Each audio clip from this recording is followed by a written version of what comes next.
Hello, kamusta ka at welcome back sa channel ko. Alam mo ba yung pakiramdam na paggising mo pa lang sa umaga, parang may mabigat na sa dibdib mo, pero hindi mo maipaliwanag kung bakit. Wala namang nangyaring malaking problema. Hindi ka naman nakipag-away, hindi ka rin naman may sakit. Pero parang may kulang. Parang may hinahanap ang puso mo na kahit ikaw hindi mo alam kung ano. O kaya naman, may isang tao na paulit-ulit mong iniisip. Hindi mo alam kung mahal mo pa ba siya, namimiss mo lang ba siya, o nasanay ka lang na nandyan siya. Minsan gusto mong lumapit, minsan gusto mong lumayo. Isang araw sigurado ka sa nararamdaman mo, kinabukasan, parang gusto mo nang burahin lahat. Kung nararanasan mo yan, hindi ka nag-iisa. Maraming tao ang dumadaan sa ganyang klase ng kalituhan. At ang masakit, kadalasan iniisip natin na may mali na sa atin. Iniisip natin, bakit ba hindi ko maintindihan ang sarili ko? Bakit ang gulo ng puso ko? Bakit parang iba ang sinasabi ng isip ko kaysa sa nararamdaman ko? Pero gusto kong sabihin sa iyo ang isang bagay. Hindi dahil nalilito ka, ibig sabihin mahina ka. Hindi ibig sabihin wala kang direksyon.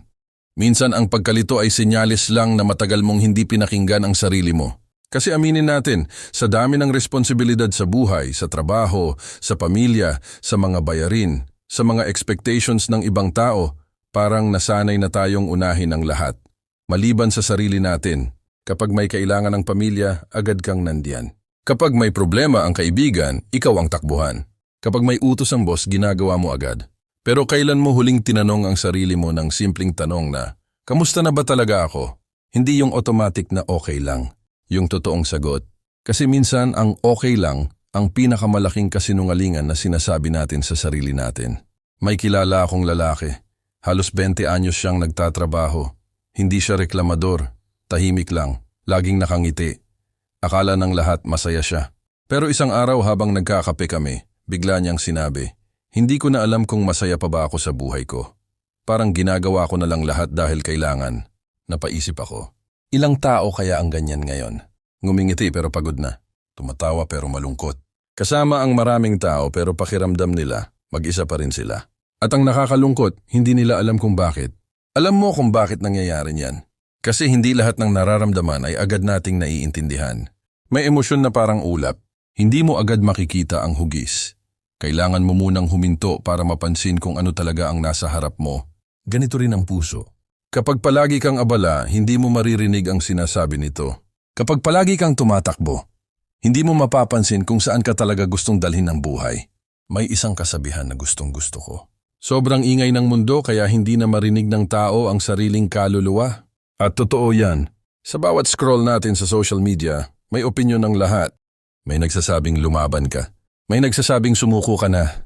May nagsasabing mag-move on ka. May nagsasabing balikan mo siya. May nagsasabing sundin mo ang puso mo. May nagsasabing gamitin mo ang utak mo. Sa sobrang daming boses sa paligid, nakakalimutan natin na may sarili rin tayong boses. At iyon ang unang bagay na kailangan mong balikan. Kapag nalilito ka, huwag mong pilitin agad ang sarili mong magdesisyon. Hindi porket gusto mo nang matapos ang pagkalito, kailangan mong gumawa agad ng hakbang. Kasi minsan, ang maling desisyon ay nanggagaling sa pagmamadali. Parang tubig na maputik. Kapag hinalo mo ng hinalo, lalong hindi luminaw. Pero kapag hinayaan mo itong humupa, kusa mong makikita ang ilalim. Ganon din ang isip. Kapag emosyon ang nagpapatakbo, mahirap makita ang katotohanan. Kaya kung nalilito ka ngayon, baka hindi mo kailangan ng bagong relasyon.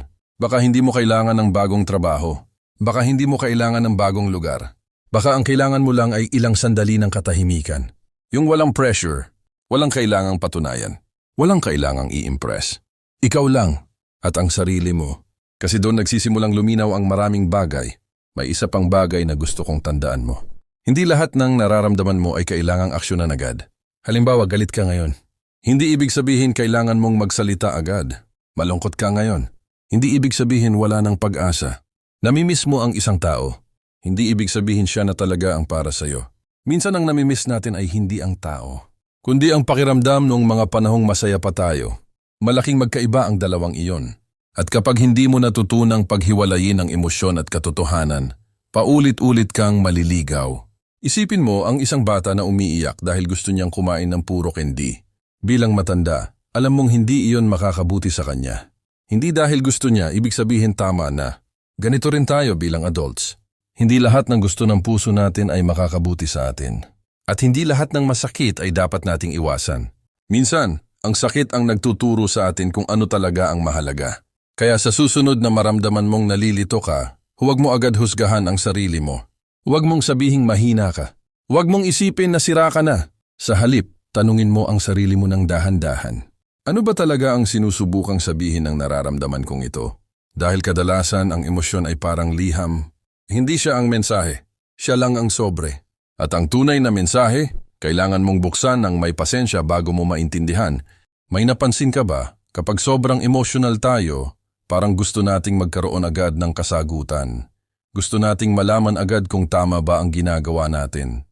Kung dapat na ba tayong umalis. Kung dapat ba tayong manatili. Kung mahal pa ba natin ang isang tao. O kung tapos na talaga. Pero ang totoo, hindi lahat ng tanong sa buhay ay may instant na sagot. Parang halaman lang yan. Kahit araw-araw mo pang hukayin ang lupa para tingnan kung tumutubo na ba ang ugat, wala kang mapapabilis. Ang mangyayari lang, baka lalo mo pang masira ang dapat sana'y lumalago. Ganoon din ang puso.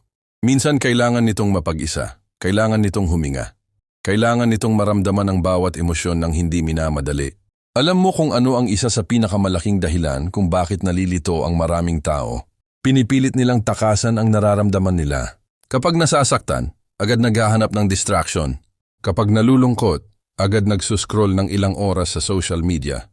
Kapag nabibigo, agad naghahanap ng bagong relasyon. Kapag naguguluhan, agad humihingi ng opinyon ng 10 tao. Ang problema, habang mas marami kang pinapakinggang ibang tao, mas nawawala ang sarili mong boses. Hindi ko sinasabing masamang humingi ng payo. Importante ang may taong mapagkakatiwalaan.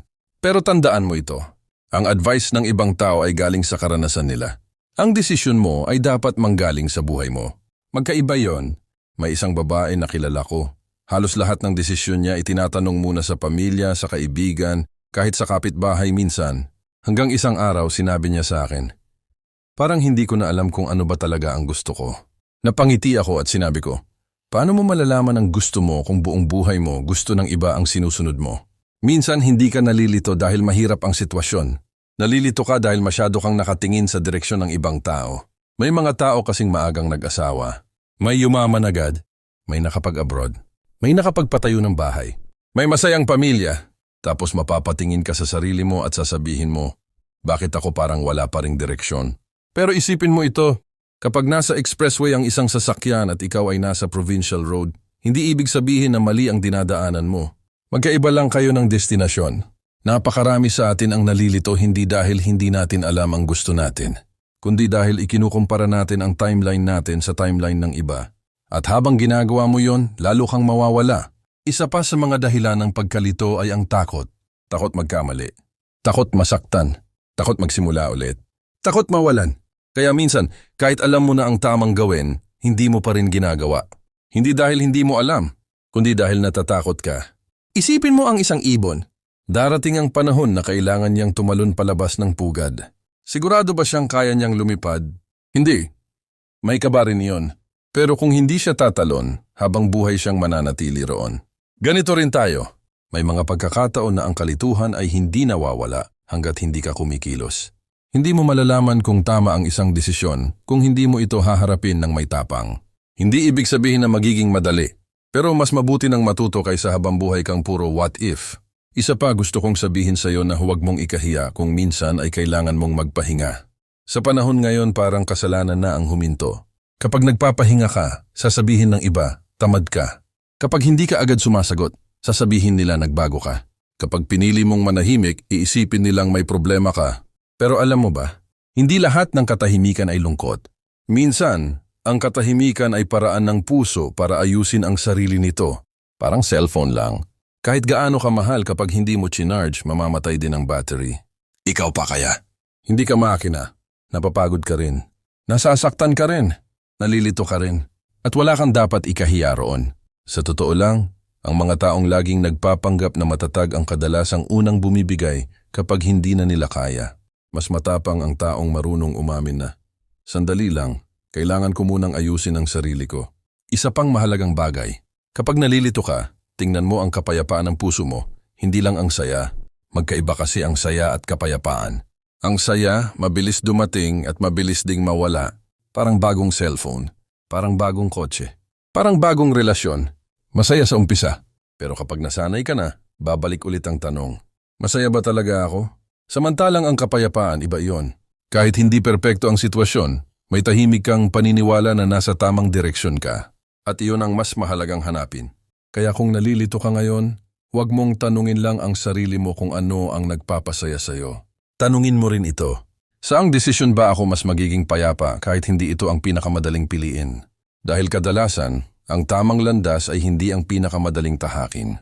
Pero iyon ang landas na nagbibigay sa iyo ng mahimbing na tulog, maluwag na paghinga, at pusong hindi kailangang magkunwari araw-araw.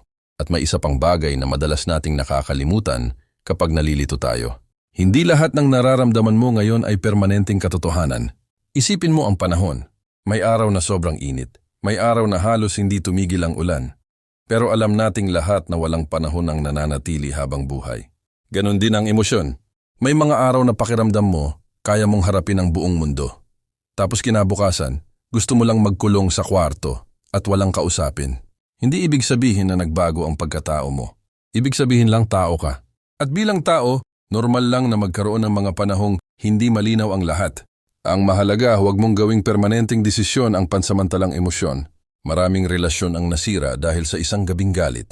Maraming pangarap ang isinuko dahil sa isang linggong pagod. Maraming oportunidad ang pinalampas dahil sa ilang araw na pagdududa sa sarili. Kung naghintay lang sana sila ng kaunti, kung huminga lang sana sila ng malalim, kung binigyan lang sana nila ng pagkakataon ang sarili nilang luminaw, baka iba ang naging kwento. May isang matandang mangingisda na minsang tinanong kung paano niya nalalaman kung kailan dapat pumalaot. Ngumiti siya at sinabing, "Hindi ako nakikipaglaban sa dagat, pinakikinggan ko muna ito." Napakagandang aral, hindi ba? Hindi lahat ng laban ay kailangang sugurin. May mga pagkakataon na ang pinakamatalinong gawin ay makinig muna, makinig sa sarili, makinig sa katahimikan, makinig sa mga aral na matagal nang sinusubukang ituro ng buhay. Kasi minsan, ang sagot na hinahanap mo ay matagal nang nasa loob mo. Natatabunan lang ito ng ingay, takot, pressure, ng opinyon ng ibang tao, at ang kagustuhan mong mapasaya ang lahat. Pero tandaan mo ito, hindi mo responsibilidad na maintindihan ka ng lahat. Hindi mo rin responsibilidad na ipaliwanag ang bawat desisyong ginagawa mo. Ang responsibilidad mo ay maging tapat sa sarili mong puso at sa mga pagpapahalagang pinaniniwalaan mo. Kapag alam mong wala kang inaapakang tao, kapag alam mong ginagawa mo ang tama sa abot ng iyong makakaya, kapag alam mong malinis ang intensyon mo, minsan sapat na yon. May mga tao kasing buong buhay nilang hinintay ang approval ng iba. Hanggang sa tumanda na sila, hindi pa rin nila nagawa ang mga bagay na tunay nilang gusto. Huwag mong hayaang mangyari iyon sa'yo. Dahil ang oras, kapag lumipas, hindi na natin maibabalik. At balang araw, mas masasaktan ka sa mga pagkakataong hindi mo sinubukan kaysa sa mga pagkakataong nagkamali ka. Alam mo kung ano ang napansin ko sa maraming taong tunay na naging masaya sa buhay. Hindi sila iyong walang problema. Hindi rin sila iyong laging tama ang desisyon. Ang kaibahan lang nila, natutunan nilang tanggapin na hindi nila kontrolado ang lahat. Kapag may nawala, nalulungkot sila pero bumabangon. Kapag may nabigo, nasasaktan sila pero natututo. Kapag nalilito sila, hindi nila kinamumuhian ang sarili nila. Binibigyan nila ito ng panahon. At siguro iyon din ang kailangan mong gawin ngayon. Kung nalilito ka sa nararamdaman mo, huwag mo agad piliting magkaroon ng malinaw na sagot ngayong araw. Hindi karera ang paghilom. Hindi paligsahan ang pagkilala sa sarili. Hindi rin sukatan ng tagumpay kung gaano kabilis kang makamove on o makapagdesisyon. Ang mahalaga, bawat araw ay mas nakikilala mo ang sarili mo kaysa kahapon. Unti-unti mong natututunang pakinggan ang puso mo nang hindi nagpapadala sa bugso ng damdamin. Unti-unti mong natututunang patawarin ang sarili mo sa mga maling desisyong nagawa noon. At unti-unti mong natututunang mahalin ang taong matagal mo nang nakakalimutang alagaan, ang sarili mo. Kung may isang mensahe akong gusto mong dalhin pagkatapos mong mapanood ang video na ito iyon. Hindi ka sira, hindi ka mahina, hindi ka nawawala. Ikaw ay nasa proseso lang ng mas malalim na pagkilala sa sarili. At minsan, ang prosesong iyon ay magulo, mabagal, nakakapagod. Pero sulit, napakagandang aral, hindi ba? Hindi lahat ng laban ay kailangang sugurin. May mga pagkakataon na ang pinakamatalinong gawin ay makinig muna, makinig sa sarili, makinig sa katahimikan, makinig sa mga aral na matagal nang sinusubukang ituro ng buhay. Kasi minsan, ang sagot na hinahanap mo ay matagal nang nasa loob mo. Natatabunan lang ito ng ingay, takot, pressure, ng opinyon ng ibang tao, at ang kagustuhan mong mapasaya ang lahat. Pero tandaan mo ito, hindi mo responsibilidad na maintindihan ka ng lahat. Hindi mo rin responsibilidad na ipaliwanag ang bawat desisyong ginagawa mo. Ang responsibilidad mo ay maging tapat sa sarili mong puso at sa mga pagpapahalagang pinaniniwalaan mo. Kapag alam mong wala kang inaapakang tao, kapag alam mong ginagawa mo ang tama sa abot ng iyong makakaya, kapag alam mong malinis ang intensyon mo, minsan sapat na yon. May mga tao kasing buong buhay nilang hinintay ang approval ng iba. Hanggang sa tumanda na sila, hindi pa rin nila nagawa ang mga bagay na tunay nilang gusto. Huwag mong hayaang mangyari iyon sa'yo. Dahil ang oras, kapag lumipas, hindi na natin maibabalik. At balang araw, mas masasaktan ka sa mga pagkakataong hindi mo sinubukan kaysa sa mga pagkakataong nagkamali ka. Alam mo kung ano ang napansin ko sa maraming taong tunay na naging masaya sa buhay. Hindi sila iyong walang problema. Hindi rin sila iyong laging tama ang desisyon. Ang kaibahan lang nila, natutunan nilang tanggapin na hindi nila kontrolado ang lahat. Kapag may nawala, nalulungkot sila pero bumabangon. Kapag may nabigo, nasasaktan sila pero natututo. Kapag nalilito sila, hindi nila kinamumuhian ang sarili nila. Binibigyan nila ito ng panahon. At siguro iyon din ang kailangan mong gawin ngayon. Kung nalilito ka sa nararamdaman mo, huwag mo agad piliting magkaroon ng malinaw na sagot ngayong araw. Hindi karera ang paghilom. Hindi paligsahan ang pagkilala sa sarili. Hindi rin sukatan ng tagumpay kung gaano kabilis kang makamove on o makapagdesisyon. Ang mahalaga, bawat araw ay mas nakikilala mo ang sarili mo kaysa kahapon. Unti-unti mong natututunang pakinggan ang puso mo nang hindi nagpapadala sa bugso ng damdamin. Unti-unti mong natututunang patawarin ang sarili mo sa mga maling desisyong nagawa noon. At unti-unti mong natututunang mahalin ang taong matagal mo nang nakakalimutang alagaan, ang sarili mo. Kung may isang mensahe akong gusto mong dalhin pagkatapos mong mapanood ang video na ito iyon. Hindi ka sira, hindi ka mahina, hindi ka nawawala. Ikaw ay nasa proseso lang ng mas malalim na pagkilala sa sarili. At minsan, ang prosesong iyon ay magulo, mabagal, nakakapagod. Pero sulit, dahil kapag dumating ang araw na malinaw na ulit ang lahat, mapapangiti ka na lang at masasabi mo, kaya pala kailangan kong pagdaanan iyon. Kaya kung may mabigat kang dinadala ngayon, sana huwag mong kalimutang maging mabait sa sarili mo. Hindi ka kalaban ng sarili mo. Ikaw ang una mong kakampi. At habang patuloy kang humihinga, may pagkakataon ka pang magsimula ulit. May pagkakataon ka pang itama ang mga pagkakamali. May pagkakataon ka pang piliin ang kapayapaan kaysa kaguluhan. May pagkakataon ka pang mabuhay ng hindi nakatali sa nakaraan. Kung umabot ka hanggang dulo ng video na ito, gusto kong malaman mo na pinahahalagahan kita. Maraming salamat sa pagbibigay ng oras para pakinggan ang usapang ito. Kung may bahagi rito na tumama sa puso mo, ikwento mo naman sa comments. Ano ang bagay na matagal nang nagpapagulo sa isip o puso mo? At ano ang pinakamahalagang aral na natutunan mo tungkol dito? Baka ang kwento mo ang maging inspirasyon ng ibang taong kasalukuyan ding nalilito sa kanilang nararamdaman. At kung nakatulong sa iyo ang video na ito, huwag mong kalimutang i-like at i-share para mas marami pang taong nangangailangan ng ganitong mensahe ang maabot natin. Kung gusto mo pa ng mga kwentuhan tungkol sa buhay, pag-ibig, paghilom at karunungang makakatulong sa araw-araw, mag-subscribe ka na rin at pindutin ang notification bell para lagi tayong magkita sa mga susunod na usapan. Hanggang sa muli, tandaan mo ito. Hindi kailangang malinaw ang buong daan bago ka magsimulang maglakad. Minsan, sapat na ang isang hakbang na may tapang, may pananampalataya at may tiwala sa sarili. Ingatan mo ang puso mo, alagaan mo ang isip mo, at huwag kang matakot kung minsan ay nalilito ka. Dahil sa bawat pagkalito, may pagkakataon kang mas makilala ang tunay mong sarili. At iyon ang simula ng isang mas payapa, mas matatag at mas masayang buhay.